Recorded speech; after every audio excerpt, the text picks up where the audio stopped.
નમસ્તે વિદ્યાર્થી મિત્રો, જ્ઞાન મંજરી મોડર્ન સ્કૂલની ઈ લર્નિંગ યુટ્યુબ ચેનલમાં ફરી એકવાર ધોરણ 11 અર્થશાસ્ત્રના વધુ એક વિડીયો લેક્ચર સાથે આજે આપણે મળ્યા છીએ. અગાઉના વિડીયો લેક્ચરમાં આપણે યુનિટ નંબર 5 આવક અને ખર્ચના ખ્યાલો એના વિશે માહિતી મેળવી હતી. વિવિધ પ્રકારના ખર્ચોની આપણે ચર્ચા કરી હતી. હવે પછીના આગળના બીજા કયા કયા ખર્ચાઓ અને આવકો આવે એની ચર્ચા આપણે કરીએ. તો ચાલો આપણે શરૂ કરીએ.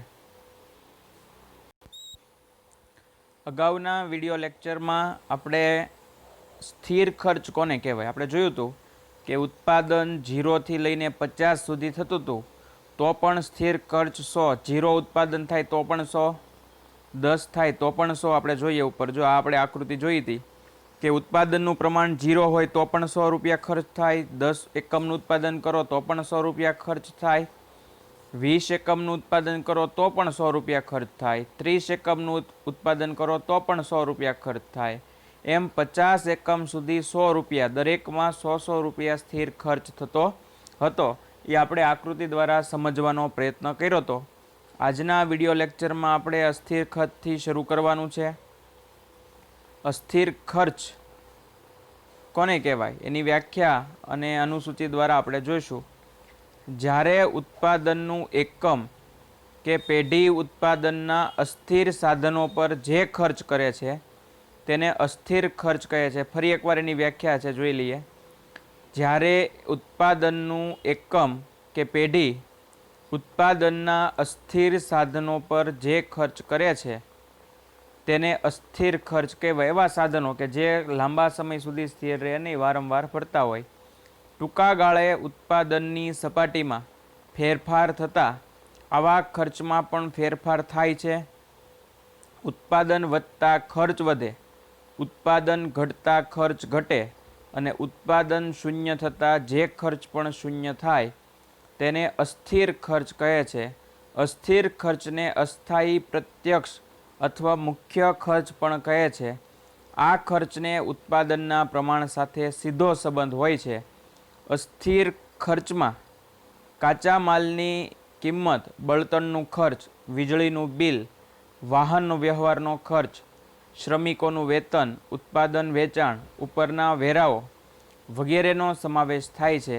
જેમ જેમ ઉત્પાદન વધે છે તેમ તેમ આ ખર્ચાઓ પણ વધે છે. તેથી તેને અસ્થિર ખર્ચ કહે છે. સ્થિર ખર્ચ અને અસ્થિર ખર્ચ વચ્ચેનો તફાવત માત્ર સમયના ટૂંકા ગાળામાં જ શક્ય છે. લાંબા ગાળે તો તમામ ખર્ચાઓ અસ્થિર જ હોય છે. આ પણ એક માર્કમાં પૂછી શકાય. લાંબા ગાળે બધા ખર્ચાઓ કેવા છે? તો કે લાંબા ગાળે બધા ખર્ચાઓ અસ્થિર હોય છે. આવું ઘણીવાર વિકલ્પમાં પૂછાય છે કે લાંબા ગાળે બધા ખર્ચાઓ કેવા થઈ જાય છે? તો કે લાંબા ગાળે બધા ખર્ચાઓ અસ્થિર થઈ જાય છે. હવે આપણે જોઈએ, ઉત્પાદન શૂન્ય હોય ત્યારે અસ્થિર ખર્ચ શૂન્ય હોય છે, પરંતુ ઉત્પાદન જેમ જેમ વધે છે તેમ તેમ અસ્થિર ખર્ચ પણ વધે છે. અનુસૂચિ જોતા જણાશે 30 એકમ સુધી સ્થિર ખર્ચ ઘટતા દરે વધે છે, કારણ કે શરૂઆતમાં વધતી પેદાશ લાગુ પડે છે. 30 એકમ બાદ ઘટતી પેદાશનો નિયમ લાગુ પડે છે. તેથી અસ્થિર ખર્ચ વધતા દરે વધે છે. જુઓ અહીંયા ઉત્પાદનનું પ્રમાણ 0 છે ત્યારે અસ્થિર ખર્ચ 0 છે. ઉત્પાદનનું પ્રમાણ 10 થાય ત્યારે ખર્ચ 80 થઈ ગયો. ઉત્પાદનનું પ્રમાણ 20 છે તો ખર્ચ 150, 30માં 210, 40એ 290 અને 50એ પાછા ઘટી ગયા, કારણ કે એને જો અહીં કીધું તમને અસ્થિર ખર્ચ વધતા દરે વધે છે અને છેલ્લે ઘટતી નિયમ લાગુ પડી જાય છે. ઘટનો નિયમ લાગુ પડી જાય છે એટલા માટે.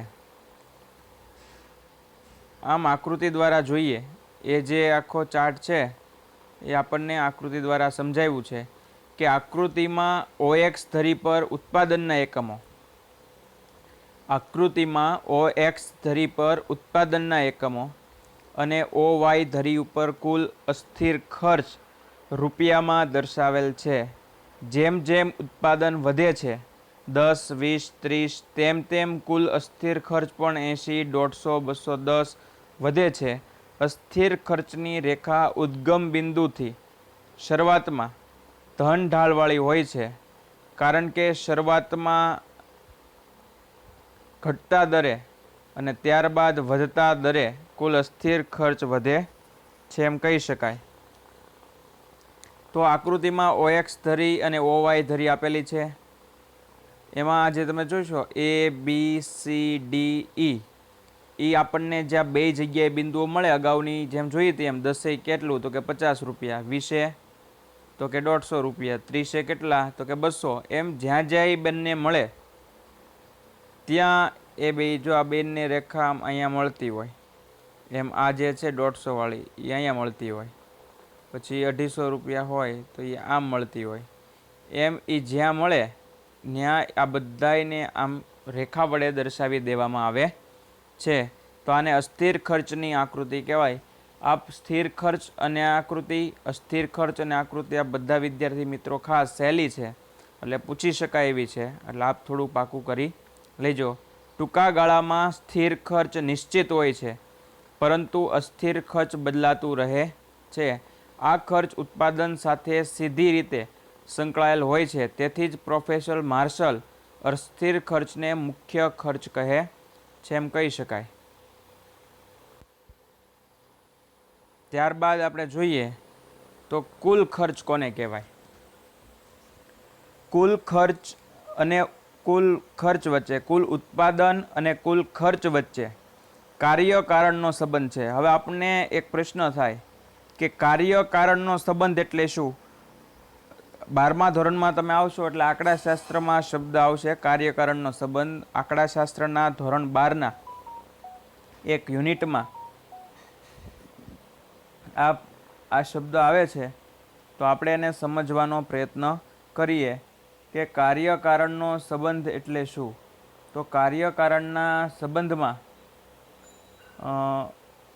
એક વસ્તુના કારણે બીજી વસ્તુમાં અથવા એક એકમમાં અથવા એક પરિબળમાં ફેરફાર થવાના કારણે બીજા પરિબળમાં ફેરફાર થતો હોય તો એ બંને વચ્ચે કાર્યકારણનો સંબંધ છે એમ કહી શકાય. આપણે એને ઉદાહરણ દ્વારા આમાં નથી આપ્યા, પણ આપણે ઉદાહરણ દ્વારા સમજવાનો પ્રયત્ન કરીએ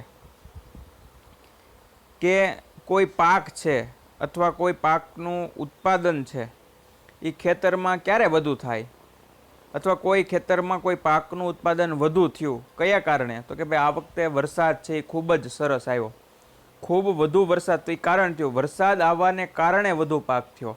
તો આ બંને વચ્ચે કાર્યકારણનો સંબંધ છે એમ કહેવાય. બીજું ઉદાહરણ લઈએ કે કોઈ બાળક છે એની ઉંમર વધે છે એમ એની હાઇટ વધે છે, તો એ બંને વચ્ચે કાર્યકારણનો સંબંધ છે કે બાળકની ઉંમર વધવાને કારણે એની હાઇટમાં વધારો થાય છે. આવી રીતના એકના કારણે બીજામાં ફેરફાર થતો હોય તો બંને વચ્ચે કાર્યકારણનો સંબંધ છે એમ કહી શકાય. કુલ ઉત્પાદન વધુ હોય તો કુલ ખર્ચ પણ વધારે હોય છે. પેઢીના કુલ સ્થિર ખર્ચ અને કુલ અસ્થિર ખર્ચનો સરવાળો એ કુલ ખર્ચ છે. સૂત્ર સ્વરૂપે જોઈએ. હવે ઘણીવાર સૂત્ર સ્વરૂપે પૂછી શકાય કે ભાઈ કુલ ખર્ચનું સૂત્ર જણાવો, તો કુલ ખર્ચ એટલે TC. TCનો અર્થ થાય ટોટલ કોસ્ટ, COST, કોસ્ટ એટલે ખર્ચ. કુલ ખર્ચ બરાબર કુલ સ્થિર ખર્ચ વત્તા કુલ અસ્થિર ખર્ચ, total fix cost, total variable cost. આ બંનેનો સરવાળો કરો એટલે તમને TC મળે, એટલે કે કુલ ખર્ચ મળે. ઉત્પાદન વધતા સ્થિર ખર્ચ સ્થિર રહે છે, આ યાદ રાખજો. ઉત્પાદન વધતા સ્થિર ખર્ચ સ્થિર રહે છે, પરંતુ અસ્થિર ખર્ચમાં વધારો થાય છે. તેથી કુલ ખર્ચમાં અસ્થિર ખર્ચના વધારાના પ્રમાણ જેટલો વધારો થાય છે. તેથી કુલ ખર્ચની રેખા અસ્થિર ખર્ચની રેખાની ઉપરના ભાગમાં હોય છે, પરંતુ બંને વચ્ચેનું ઊભું અંતર સરખું રહે છે. તે આકૃતિમાં જોઈ શકાય. ઊભું અંતર સરખું હોય પણ નજીવો ફેરફાર જોવા મળે. તમે જુઓ આ આકૃતિમાં પણ OX ધરી આપી છે, OY ધરી આપી છે.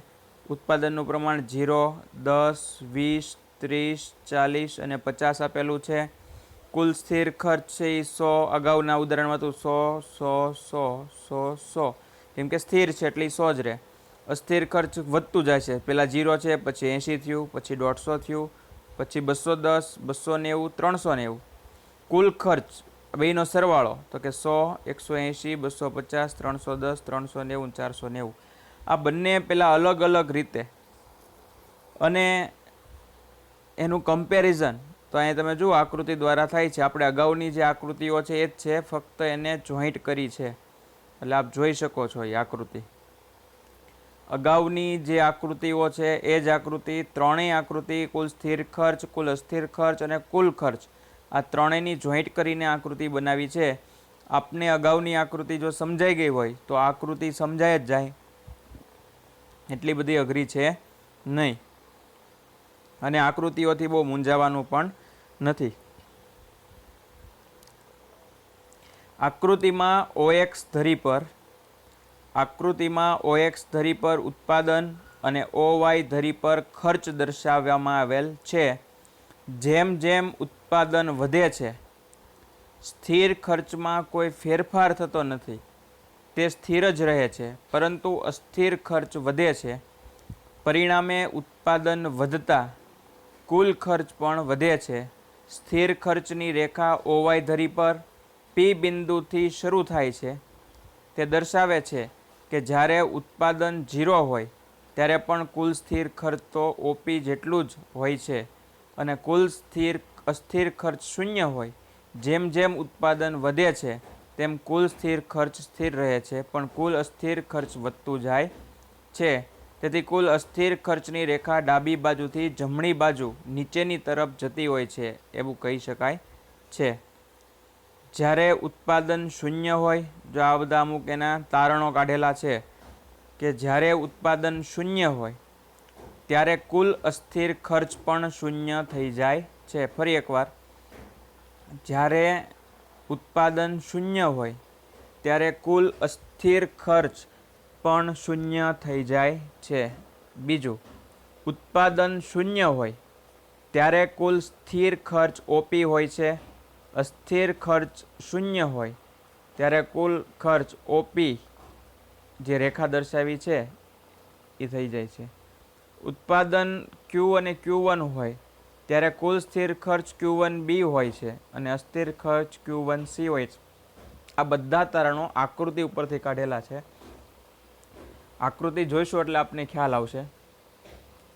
ઉત્પાદન Q અને Q2 હોય ત્યારે કુલ સ્થિર ખર્ચ Q2F હોય છે અને અસ્થિર ખર્ચ Q2G અને કુલ ખર્ચ Q2E હોય છે.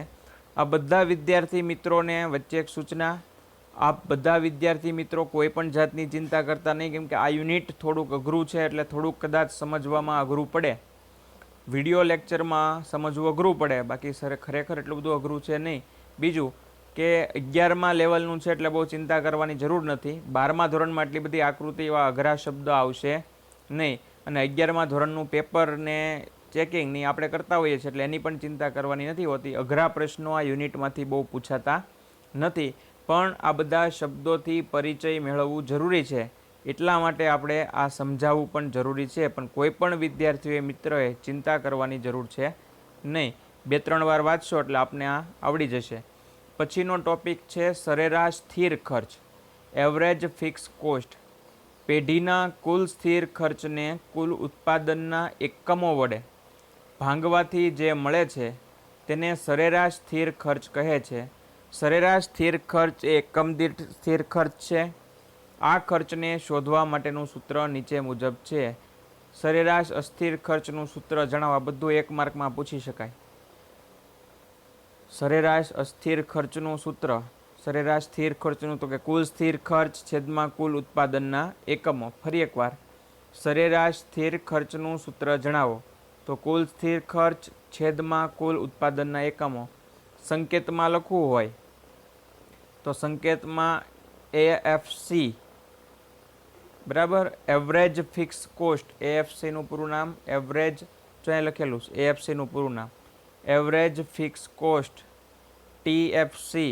TFCનું નામ છે ટોટલ ફિક્સ કોસ્ટ અને TP એને ટોટલ પ્રોડક્શન એવી રીતના ઓળખવામાં આવે છે. એક ઉદાહરણથી સમજીએ. ધારો કે એક પેઢીનું કુલ સ્થિર ખર્ચ ₹50,000 છે અને પેઢી 1,000 એકમનું ઉત્પાદન કરે છે. આ સ્થિતિમાં સરેરાશ સ્થિર ખર્ચ એ ઉપરના સૂત્રના આધારે ગણતા સરેરાશ સ્થિર ખર્ચ 50,000 છેદમાં કુલ ઉત્પાદનના એકમો 1,000 તો ₹50 પ્રાપ્ત થાય. તો સમજી શકાય કે કુલ ખર્ચ 50,000 થયું, એને ભાગ્યા 1,000 એકમોનું ઉત્પાદન એટલે 50 જવાબ આવે. જેમ ઉત્પાદન વધે તેમ કુલ સ્થિર ખર્ચ વધુને વધુ એકમો વચ્ચે વહેંચાય છે. તેથી ઉત્પાદન વધતા સરેરાશ સ્થિર ખર્ચ ઘટતો જાય છે. માટે સરેરાશ સ્થિર ખર્ચની રેખા ઋણ ઢાળવાળી હોય છે. અનુસૂચિ અને આકૃતિમાં ઉત્પાદન અને સરેરાશ સ્થિર ખર્ચ વચ્ચેનો સંબંધો જોઈએ. જો તમને ઉદાહરણ આપ્યું છે, આ ઉદાહરણ દ્વારા સમજવાનો પ્રયત્ન કરીએ. ઉત્પાદનનું પ્રમાણ 10, 20, 30, 40 અને 50 આપેલું છે. કુલ ઉત્પાદનનું સ્થિર ખર્ચ ફરીવાર એને 100 છે. સરેરાશ સ્થિર ખર્ચ 10, 5, 0.3.3, 0.2.5, 0.2. તો આવી રીતના જો તમે આકૃતિમાં OX ધરી પર ઉત્પાદનનું પ્રમાણ, OY ધરી પર સરેરાશ સ્થિર ખર્ચ દર્શાવ્યો છે, તો આ રેખા જે મળે એ સરેરાશ સ્થિર ખર્ચની રેખા મળે છે. એમાં A, B, C, D, E આપણે જેમ અત્યાર સુધી બધા બિંદુઓ મૂકતા, સૌ પ્રથમ તમને જ્યાં બંને માપ મળે ત્યાં એ બિંદુઓ મૂકી દેવાના. આ બિંદુઓ મૂકીને જ્યારે એને જોડવામાં આવે, આ બધા બિંદુ જ્યારે ટપકામ હોય, માની લો કે 1 ટપકું, 2 ટપકા, 3, 4, પછી આ બધાને આમ તમે જોડી દો તો એને જોડીને જે આકૃતિ બળે એ સરેરાશ સ્થિર ખર્ચની આકૃતિ તરીકે ઓળખાય. જેમ જેમ ઉત્પાદનનું પ્રમાણ વધતું જાય, જેમ જેમ ઉત્પાદનનું પ્રમાણ વધતું જાય છે તેમ સરેરાશ સ્થિર ખર્ચ ઘટતું જાય છે. ઉપરની આકૃતિમાં OX ધરી પર ઉત્પાદનનું પ્રમાણ અને OY ધરી પર સરેરાશ સ્થિર ખર્ચ રૂપિયામાં દર્શાવેલ છે. ઉત્પાદન જેમ જેમ વધે છે, સરેરાશ સ્થિર ખર્ચની રેખા ડાબેથી જમણી ઉપરની તરફ જતી ઋણ ઢાળવાળી હોય છે. સરેરાશ સ્થિર ખર્ચ પણ તે ક્યારેય શૂન્ય થતું નથી. સરેરાશ અસ્થિર ખર્ચ, સરેરાશ અસ્થિર ખર્ચ જોઈએ તો સરેરાશ અસ્થિર ખર્ચમાં પેઢીના કુલ અસ્થિર ખર્ચને કુલ ઉત્પાદનના પ્રમાણ વડે ભાંગતા સરેરાશ અસ્થિર ખર્ચ મળે છે. સરેરાશ અસ્થિર ખર્ચ એ એકમ દીઠ અસ્થિર ખર્ચ છે. ઉત્પાદન ચાલુ રાખવું, બંધ કરવું, વધારવું તે અંગે નિર્ણયો લેવામાં આ સરેરાશ અસ્થિર ખર્ચ ઉપયોગી છે. તમને એવી રીતના પૂછાય કે સરેરાશ અસ્થિર ખર્ચ શેના માટે ઉપયોગી છે, તો સરેરાશ અસ્થિર ખર્ચ માટે ઉત્પાદન ચાલુ રાખવું, બંધ કરવું, વધારવું તે અંગેના નિર્ણયો લેવામાં સરેરાશ અસ્થિર ખર્ચ ઉપયોગી ખ્યાલ બને છે. આ ખર્ચને શોધવાનું સૂત્ર નીચે આપેલું છે. સરેરાશ અસ્થિર ખર્ચ કેવી રીતના મળે, તો કે સરેરાશ અસ્થિર ખર્ચ માટે કુલ અસ્થિર ખર્ચ છેદમાં કુલ ઉત્પાદનના એકમો. સરેરાશ અસ્થિર ખર્ચ કેવી રીતના મળે, તો કે કુલ અસ્થિર ખર્ચ છેદમાં કુલ ઉત્પાદન. ઉપરના જે સૂત્ર હતા એ જ છે, ખાલી શબ્દ ફરી ગયો. ત્યાં સ્થિર ખર્ચ શબ્દ હતો, અહીં અસ્થિર ખર્ચ ગોતવાનો છે.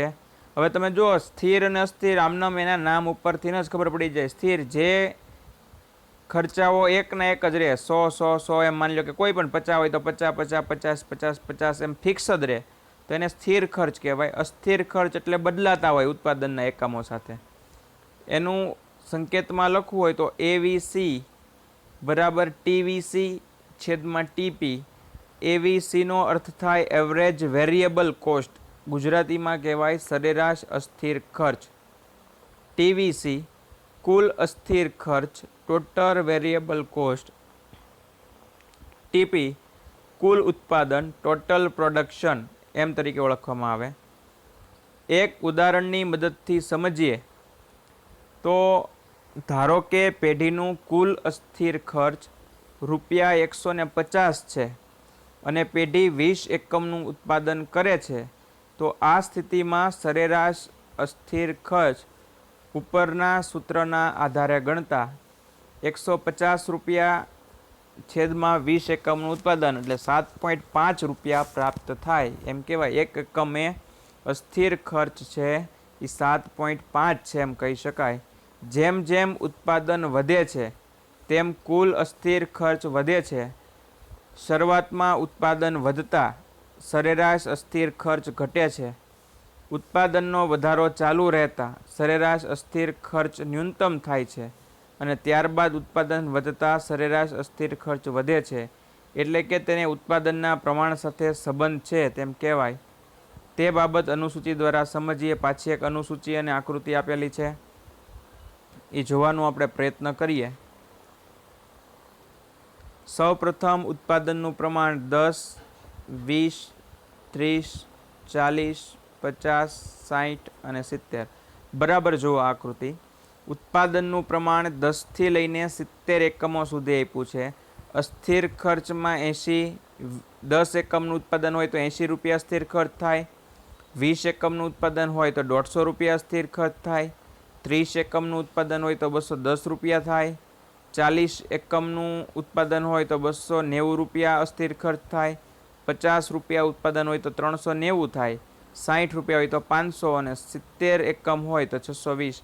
આ બધાયનો આ સરેરાશ ખર્ચ કેવી રીતના આવ્યો? તો કે તમે 80/10 કરો. આ બીજી કોલમ જે આપી છે, બીજી કોલમ એને ભાગ્યા પહેલી કોલમ કરશો એટલે એનો મળશે 80/10 એટલે 8, 150/20 એટલે 7.5, 210/30 એટલે 7, 290/40 એટલે 7.25, 390/50 એટલે 7.8, 500 છેદમાં એટલે 8.33 અને 8.55. આ બધા માપને આ અસ્થિર રેખામાં દર્શાવેલા છે. OX ધરી પર ઉત્પાદનનું પ્રમાણ, OY ધરી જે છે એમાં સરેરાશ અસ્થિર ખર્ચ રૂપિયામાં આપેલો છે અને આને A, B, C, D, E, F, G એવી રીતના એને દર્શાવવામાં આવે છે. તેવી રીતના એને દર્શાવ્યું છે. તો આમ સરેરાશ અસ્થિર ખર્ચની આકૃતિ, તો કે આકૃતિમાં જોતા જણાય છે કે સરેરાશ અસ્થિર ખર્ચની રેખા શરૂઆતમાં ડાબી બાજુથી જમણી બાજુ ઉપરની તરફ જતી એટલે કે ઋણ ઢાળવાળી હોય છે, જે દર્શાવે છે કે ઉત્પાદન વધતા સરેરાશ અસ્થિર ખર્ચ શરૂઆતમાં ઘટે છે, પરંતુ 30 એકમો પછી સરેરાશ અસ્થિર ખર્ચ વધવાનું લક્ષણ ધરાવે છે, કારણ કે શરૂઆતમાં વધતી પેદાશ અને ત્યારબાદ ઘટતી પેદાશનો નિયમ અમલમાં આવે છે. ત્યારબાદ જોઈએ તો સરેરાશ ખર્ચ કોને કહેવાય?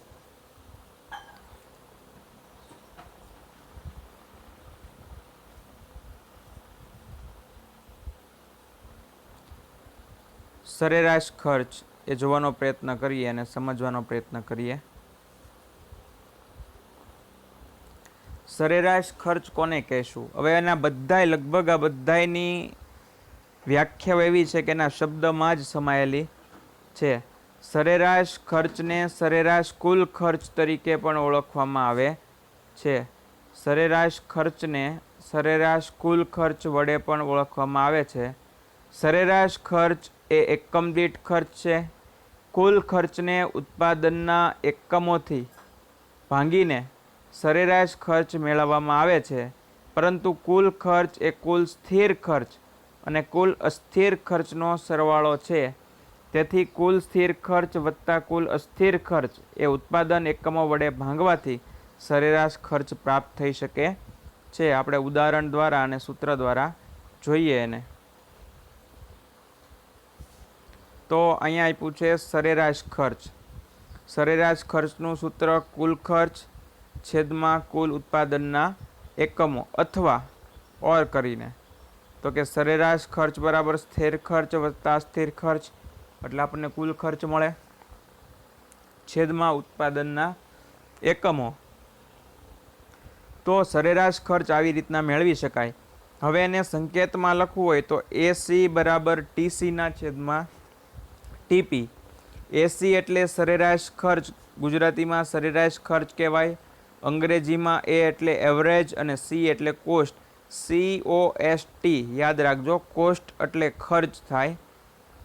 TC એટલે ટોટલ કોસ્ટ, જેને ગુજરાતીમાં કુલ ખર્ચ તરીકે ઓળખવામાં આવે. TP એટલે કુલ ઉત્પાદનનું પ્રમાણ, જેને ટોટલ પ્રોડક્શન તરીકે ઓળખવામાં આવે છે. આમ આપણે અનુસૂચિ અને આકૃતિ દ્વારા જોવાનો પ્રયત્ન કરીએ. પહેલાં આપણે જોઈ લઈએ કે કઈ રીતનું આપ્યું છે. તો કે ઉત્પાદનનું પ્રમાણ P પ્રોડક્શન 1, 2, 3, 4, 5, 6 અને 7 આવી રીતના આપ્યું છે. કુલ ખર્ચ ટોટલ કોસ્ટ 9, 16, 21, 28, 40, 54 અને 70 આપેલો છે. સરેરાશ ખર્ચ એવરેજ કોસ્ટ 9, 8, 7, 7, 8, 9 અને 10 આપેલી છે. જેમ જેમ ઉત્પાદનનું પ્રમાણ વધતું જાય છે, તેમ તેમ કુલ ખર્ચ વધતું જાય છે. પરંતુ શરૂઆતમાં સરેરાશ ખર્ચ ઘટે છે, પછી સ્થિર થાય છે અને ત્યારબાદ વધારાનું વલણ ધરાવે છે. ખર્ચના આ વલણોને આધારે આકૃતિ દોરવામાં આવે તો તે નીચે મુજબની પ્રાપ્ત થઈ શકે એમ કહેવાય. તો આકૃતિ દ્વારા સમજવાનો પ્રયત્ન કરીએ. ફરી એકવાર જે આકૃતિ છે એમાં OX ધરી પર ઉત્પાદન અને OY ધરી પર ખર્ચ. જો આ જે છે એને OX ધરી કહેવાય, આ જે છે આપણને ઊભી એ OY ધરી છે. OX ધરી પર ઉત્પાદન અને OY ધરી પર ખર્ચ દર્શાવવામાં આવેલ છે. શરૂઆતમાં ઉત્પાદન વધતા સરેરાશ ખર્ચ ઘટે છે. અમુક ઉત્પાદન પછી સરેરાશ સ્થિર ખર્ચના ઘટાડાની સરખામણીમાં સરેરાશ અસ્થિર ખર્ચનો વધારો થતો જાય છે. ત્યારે કુલ ખર્ચ વધે છે અને સરેરાશ ખર્ચની રેખા યુ આકારની બને છે. ટૂંકમાં શરૂઆતમાં સરેરાશ ખર્ચ ઘટે છે, કોઈ પણ ઉત્પાદનને લઘુત્તમ બને છે, ત્યારબાદ વધે છે. સરેરાશ ખર્ચ રેખા યુ આકારની, જુઓ તમે અહીંયા તમને એને યુ જેવો આકાર દેખાય છે, આ યુ જેવો બને છે એટલે એને યુ આકારવાળી રેખા તરીકે ઓળખવામાં આવે છે. એની અંદર એણે જે દર્શાવેલું છે તો કે આ A, આ B, આ C, આ D, આ E, આ F, આ G, એ આખી રેખા જે છે એ A થી લઈને B સુધી, G સુધીના ટપકાને જોડીને આવી રીતના AC સરેરાશ ખર્ચ રેખા બનાવવામાં આવે છે. આનો આકાર યુ આકાર જેવો હોય છે. જુઓ તમને પૂછવામાં આવે કે સરેરાશ ખર્ચની આકૃતિ કોના જેવી હોય છે, તો કે સરેરાશ ખર્ચની આકૃતિ એ યુ આકારની બને છે એમ કહી શકાય. એટલે યુ આકારની જે છે એ આકૃતિ બને. તો આજના આ વિડીયો લેક્ચરમાં આપણે એટલા ખર્ચાઓ રાખીએ છીએ કેમ કે થોડાક સમજવામાં અટપટા છે એટલા માટે. પણ આ બધા વિદ્યાર્થી મિત્રો જો 2-3 વાર એનો અભ્યાસ કરશો તો આપને ચોક્કસ એ આવડી જાય. હવે પછીના જ્યારે વિડીયો લેક્ચરમાં મળશું ત્યારે આપણે સીમાંત ખર્ચ કોને કહેવાય, અગાઉ આ બે શબ્દ 2-3 વાર આવ્યો હતો અને મેં તમને કીધું હતું કે જ્યારે આવશે ત્યારે આપણે સમજવાનો પ્રયત્ન કરશું. તો સીમાંત ખર્ચ કોને કહેવાય એની ચર્ચા આપણે હવે પછીના વિડીયો લેક્ચરમાં કરશું. આજના વિડીયો લેક્ચરમાં જે કાંઈ જોયા ખર્ચાઓ, સરેરાશ ખર્ચ, સરેરાશ અસ્થિર ખર્ચ, સરેરાશ સ્થિર ખર્ચ, અસ્થિર ખર્ચની આકૃતિ, બરાબર. તો આ બધાની ચર્ચા કરી તો એ 4 ખર્ચ, આજે આપણે 4 ખર્ચાઓની ચર્ચા કરી તો એ 4 ખર્ચ આ બધા વિદ્યાર્થી મિત્રો ખાસ જોઈ લેજો, આકૃતિ જોઈ લેજો. હવે પછીના જ્યારે વિડીયો લેક્ચરમાં મળશું ત્યારે આપણે જે છે સીમાંત ખર્ચ, તો સીમાંત ખર્ચની ચર્ચા હવે પછીના વિડીયો લેક્ચરમાં મળીએ ત્યારે આપણે કરશું. તો ત્યાં સુધી આ બધા વિદ્યાર્થી મિત્રો ખાસ કરીને 1 માર્કના પ્રશ્નો, વિકલ્પો છે એ ખાસ ધ્યાન રાખવા. અને જો મોટા પ્રશ્ન યાદ રાખવો હોય તો એની માટે આપણે પ્રસ્તાવના, વ્યાખ્યા, એના મુદ્દાઓ આ યાદ રાખવા ખૂબ જ જરૂરી છે. તો આ બધા વિદ્યાર્થી મિત્રો જેટલો સિલેબસ ચાલ્યો છે એ અમુક સમયાંતરે રિવિઝન કરતા રહેશો એવી અપેક્ષા સાથે આજના વિડીયો લેક્ચર આપણે પૂરો કરીએ છીએ અને હવે પછી જ્યારે મળશું ત્યારે સીમાંત ખર્ચની વાત કરશું. આભાર.